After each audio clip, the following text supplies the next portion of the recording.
স্বাগতম দর্শক, আরেকবার জামান্স পয়েছে। দর্শক, সরকারি চাকরিতে কোটা পদ্ধতি নিয়ে প্রধানমন্ত্রী বলেছেন এটার আন্দোলনের প্রয়োজনীয়তাটাই বাকি। তিনি এই কোটার আন্দোলনকে অযৌক্তিক বলেও চালিয়ে দেওয়ার চেষ্টা করেছেন এবং তিনি এই আন্দোলন থেকে বিরত থাকার আহ্বান জানিয়েছেন। আমরা আগে একটু দেখে নিই দর্শক, প্রধানমন্ত্রী কি বলেছেন এক্স্যাক্টলি, তারপরে আমি আমার ব্যাখ্যা আসবো। সরকারি চাকরিতে কোটা বাতিলের দাবিতে চলমান আন্দোলনের যৌক্তিকতা নিয়ে প্রশ্ন তুলেছেন আওয়ামী লীগ সভাপতি ও প্রধানমন্ত্রী শেখ হাসিনা।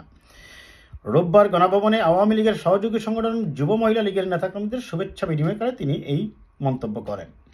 কোটা বিরোধী আন্দোলন প্রসঙ্গে প্রধানমন্ত্রী বলেন, একটি জিনিস আমি না বলে পারছি না, আমি দেখেছি কোটা আন্দোলন, আমাদের মুক্তিযোদ্ধাদের জন্য যে কোটা সেটা বাতিল করতে হবে, নারীদের কোটা বাতিল করতে হবে, অমুক সমুক। এখানে একটা জিনিস বলি দর্শক, কোটা বিরোধী আন্দোলন যারা করছে তারা কখনোই বলেনি কোটা বাতিল করতে হবে, তিনি নিজের থেকেই বলেছেন এটা বাড়িয়ে, এবং কখনোই তারা বলেনি যেটা বাতিল করতে হবে, তারা বলেছে রিভাইজ করুন। কিন্তু ফলাফলটা কি? পাবলিক সার্ভিস কমিশনের হিসাবে পরীক্ষায় আগে যেখানে কোটা থাকতে মেয়েরা যে পরিমাণ সুযোগ পেত সেই পরিমাণ সুযোগ কয়েক বছরে পায়নি, এটা হলো বাস্তবতা। এখানেও বলি দর্শক, মহিলা কোটা তো বাতিল করার কথা কেউ বলছে না, আমি আসবো আমার ব্যাখ্যায়। এমনকি অনেক অনেক জেলা প্রত্যন্ত অঞ্চলের মানুষগুলো কিন্তু বঞ্চিত থেকে গেছে, তারাও চাকরি পাচ্ছে না। বঞ্চিত হওয়ার কারণে মামলার বিষয়টি তুলে ধরে তিনি বলেন, হাইকোর্ট একটা রায় দেয়, হাইকোর্টের রায় আমরা সবসময় মেনে নেই। কে গেছে হাইকোর্টে? আসবো আমি আমার ব্যাখ্যায়। আমরা দেখলাম এখন আবার কোটা বিরোধী আন্দোলন গড়ে তোলার চেষ্টা হচ্ছে, এটা নিয়ে লেখাপড়া বাদ দিয়ে কোটা বিরোধী আন্দোলন সেখানে মেয়েরাও করে। এখানে আমার প্রশ্ন, যারা এর আগে কোটা বিরোধী আন্দোলন করেছিল তারা পাবলিক সার্ভিস কমিশনের অধীনে কতজন পরীক্ষা দিয়েছিল, কতজন পাশ করেছিল, সেই হিসাবটা বের করা দরকার। তারা দেখা পরীক্ষা দিয়ে বেশি পাশ করেছিল, মেয়েরা বেশি পাশ করে বেশি চাকরি পেয়েছে কিনা সেটা আগে তারা প্রমাণ করুক। সরকার প্রধান বলেন, হাইকোর্টের রায়ের বিরুদ্ধে এইভাবে আন্দোলন করা এটা তো বিচারাধীন, আমরা সরকারের থেকে কথা বলতে পারি না, হাইকোর্ট রায় দিলে সেখান থেকেই আসতে হবে, কিন্তু আন্দোলনের নামে পড়াশোনা ও সময় নষ্ট করার যৌক্তিকতা আছে বলে আমি মনে করি না, সবার জন্য সার্বজনীন। যাই হোক, তিনি পরে পেনশনের কথা গেছেন।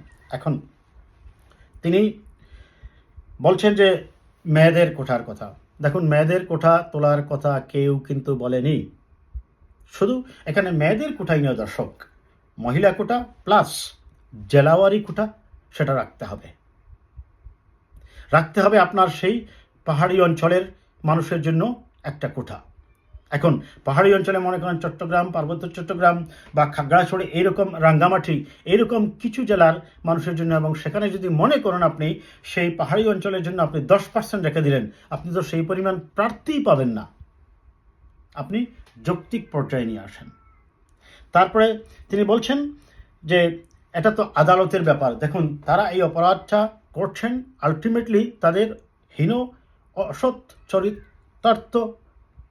চরিত্র বাস্তবায়নের জন্য, তাদের অসৎ উদ্দেশ্য চরিতার্থ করার জন্য। কারণ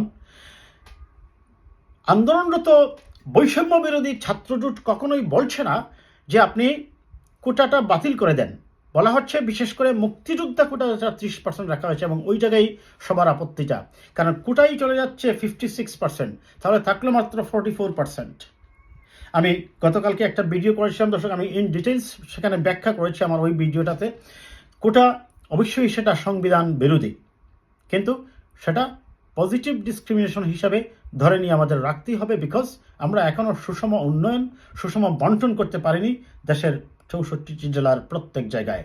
ঢাকার সাথে সেই অজপাড়া গায়ের বা দূরাঞ্চলের জেলাগুলোর যে সমন্বয়হীনতা বা এডুকেশন স্ট্যান্ডার্ডের যে ডিফারেন্স, সেই কারণে আমাদেরকে কি করতে হবে, সেই রুরাল এরিয়ার জন্য একটা কোটা রাখতেই হবে। পৃথিবীর দেশে দেশেই সেটা আছে।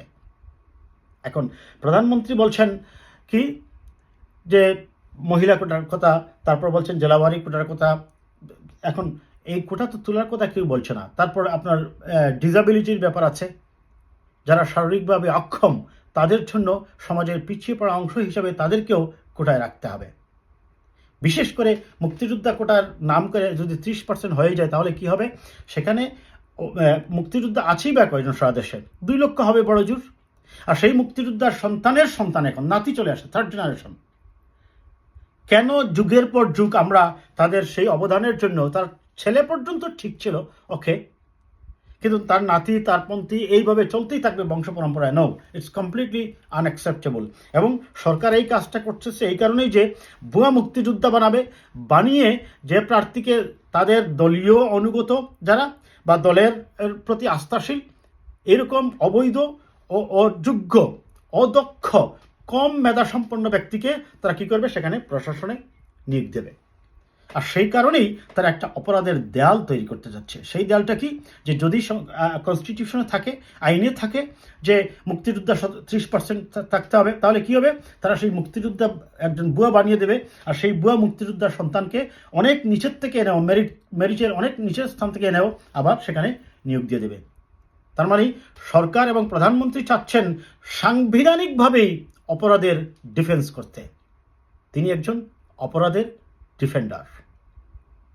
তিনি সরকারিভাবে, রাষ্ট্রীয়ভাবে, কনস্টিটিউশনালি চাচ্ছেন করাপশনকে, দুর্নীতিকে ডিফেন্স করতে, এবং বন্দুকটা দিচ্ছেন কার কাছে? আদালতের কাছে। This kind of decision who should take? দর্শক, সরকার, সংসদ। আদালত কেন এই জায়গায় হস্তক্ষেপ করতে গেছে? এবং এই আদালতকে যে তারাই করাচ্ছেন সেটা কিন্তু মোটামুটি নিশ্চিত করেই বলা যায়। কাজেই মেধা বিকাশ থেকে জাতিকে বঞ্চিত না করে সত্যিকার অর্থেই মেধাবীদেরকে প্রশাসনে নিয়োগ করুন, তাহলে প্রশাসনে গতি আসবে, প্রশাসনে স্বচ্ছতা আসবে।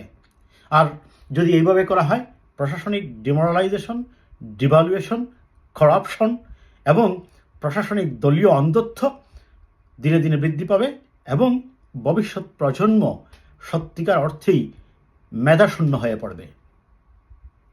ভালো থাকবেন দর্শক।